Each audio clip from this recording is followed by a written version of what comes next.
لله الذي أبدع الأفلاك والأرضين والصلاة والسلام على من كان نبيا وآدم بين الماء والدين وعلى آله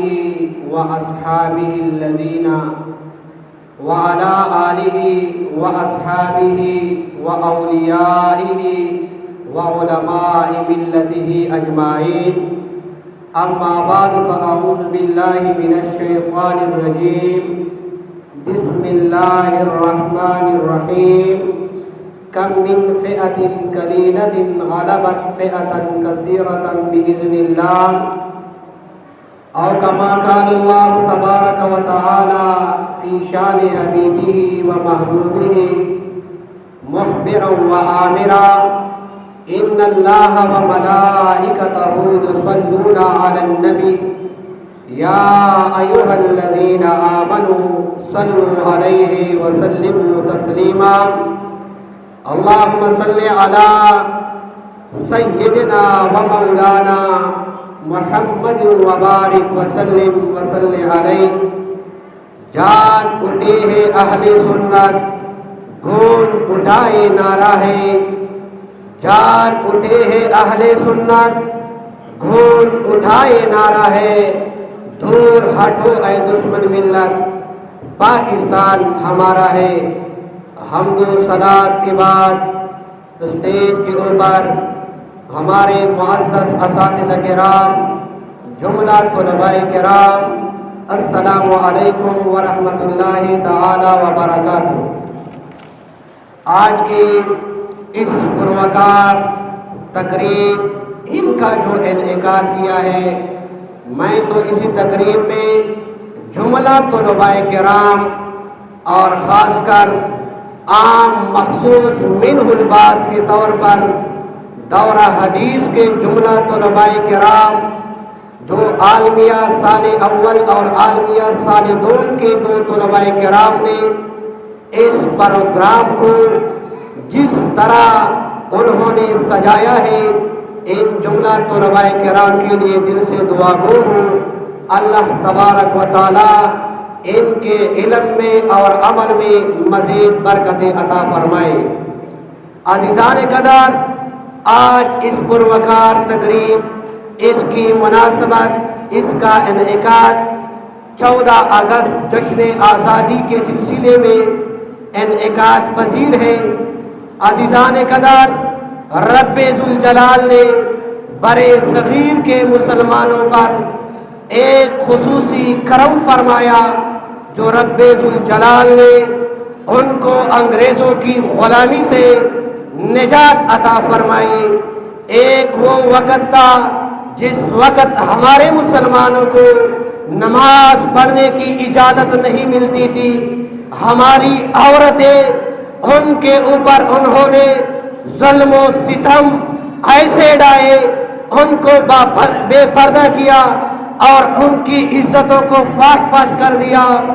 اتنے میں پاکستان اصل میں جو بنا ہے، ان کی لیے قربانی ہمارے اولیاء کرام نے دی ہے.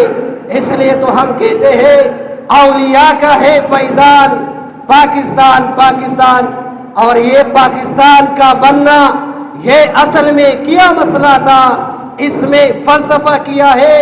یہ کوئی خلائی اور فضائی فلسفہ نہیں ہے، بلکہ یہ زمینی فلسفہ ہے اور اسی کا تعلق بھی زمین کے ساتھ ہے. اور اسی کا جو مسئلہ ہے، پاکستان کا مسئلہ اور فلسفہ کیا ہے، یہ فلسفہ وہی ہے جو بدر و حنین کا فلسفہ تھا. وہاں پر جو اصل جنگیں ہوئی ہے، اس کی وجہ کیا تھی؟ وہاں پر وہ جنگیں رنگ کی جنگیں نہیں ہوئی، وہاں پر نسلوں کی جنگیں نہیں ہوئی. رنگیں بھی ایک تھی، نسلیں بھی ایک تھی، زبانیں بھی ایک تھی، جغرافیہ وہ بھی ایک تھا. اگر وہاں پر جنگ ہوئی ہے تو وہ دو قومی نظریے کی جنگ ہوئی ہے. وہ نظریہ کیا تھا؟ مسلمانوں کا جو نظریہ تھا وہ تھا رب ذوالجلال کی زمین پر کالا رسول اللہ صلی اللہ تعالی علیہ وسلم ان کی صدائیں بلند کرنا۔ اور جس وقت مصطفیٰ کریم علیہ الصلوۃ والسلام اس دنیا میں تشریف لے آئے، بخاری شریف میں آج بھی وہی الفاظ موجود ہے۔ مصطفیٰ کریم علیہ الصلوۃ والسلام نے ارشاد فرمایا، وَاعْلَمُوا أَنَّمَا الْأَرْضَ لِلَّهِ وَرَسُولِهِ، جان لو کہ یہ زمین جو ہے یہ بھی رب ذوالجلال اور رب ذوالجلال کی محبوب کی ہے۔ اصل میں جو ابو جہل کو اس وقت جو تکلیف ہوئی تھی، کس وجہ سے ہوئی تھی؟ ابو جہل کو تکلیف ان مسجدوں سے نہیں تھی، ہماری نماز پڑھنے سے تکلیف نہیں ہوئی تھی، روزے رکھنے سے تکلیف نہیں ہوئی تھی۔ ابو جہل کو جو تکلیف ہوئی تھی وہ اسلامی نظام سے چڑھتی۔ اصل میں وجہ کیا تھی؟ ابو جہل پریشان ہو گیا کہ اب ہم تو یہی کہہ رہے تھے کہ یہ مسلمان مسجدوں تک محدود ہے، اب تو بازاروں میں ان کے فیصلے ہوں گے اور راج بھی ان کا ہوگا، قیادت بھی ان کی ہوگی، ہمیں کچھ نہیں ملے گا۔ آج کے دور میں امریکہ اور ابو جہل کی جو طبیعت ہے وہ بھی بالکل ایک ہے۔ وہ امریکہ والے یہی کہہ رہے ہیں مسلمان نماز بھی پڑھے، ان کے اوپر کوئی پابندی نہیں، روزہ بھی رکھے، کوئی پابندی نہیں، اگر ان کو چڑ ہے صرف اسلامی نظام سے چڑ ہے، کیونکہ جب اسلامی نظام آئے گا پھر تو اسلامی نظام کیا حکم ہے ان کا؟ مسلمان جو آج ذلیل اور رسوا ہو رہے ہیں اس کی اصل وجہ کیا ہے کہ مسلمانوں کی جو معیشت ہے وہ تجارت اور جہاد ہے۔ جب سے مسلمانوں نے جہاد کو ترک کر دیا ہے اس وجہ سے مسلمان ذلت اور رسوائی کے شکار ہو رہے ہیں۔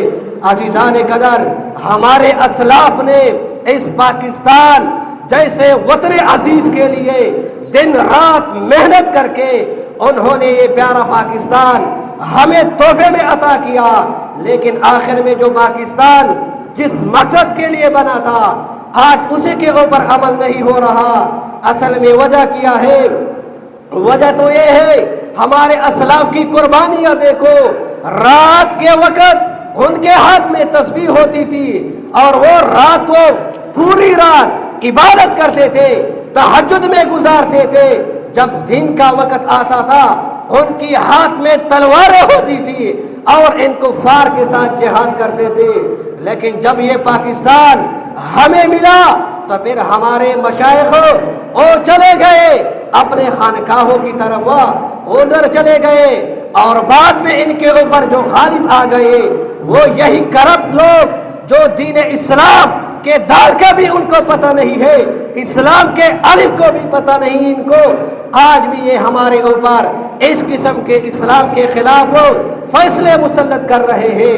عزیزان قدر، 14 اگست 1947 کو رب ذوالجلال نے ہمیں یہ عظیم ملک عطا فرمایا۔ رب ذوالجلال سے دعا کرتے ہیں اپنے محبوب کریم علیہ الصلوۃ والسلام کے وسیلے جلیلے سے ہمیں اس ملک میں اسلام کے ساتھ اور اسلام کے اوپر کاربند رہنے کی توفیق نصیب فرمائے۔ وآخر دعوانا الحمدللہ رب العالمین۔